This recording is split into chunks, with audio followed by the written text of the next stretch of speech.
যদি হয় মাটির নিচে, তাহলে আকাশ ছোঁয়া কেন এত স্বপ্ন দেখব? তো মাটির নিচে যেন ভালো থাকি, সেই জিনিসটাই দিকে লক্ষ্য রাখতে হবে। আসসালামু আলাইকুম। এমন মানুষের জন্য ওয়েট করবেন না যে অন্য ভালোবাসা পেয়ে আপনার ভালোবাসা ছেড়ে চলে গেছে।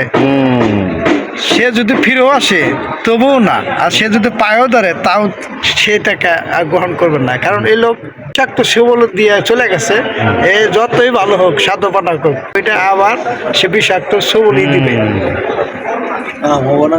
টিভিতে খুব কম লোকই সাফল্য নিয়ে জন্মগ্রহণ করে, বাকি সকল লোক বিভিন্ন প্রতিকূলতার মাঝে যুদ্ধ করে সাফল্য অর্জন করে। তাই সাফল্য অর্জন করতে হলে প্রতিকূলতার সাথে লড়াই করার বিকল্প নাই।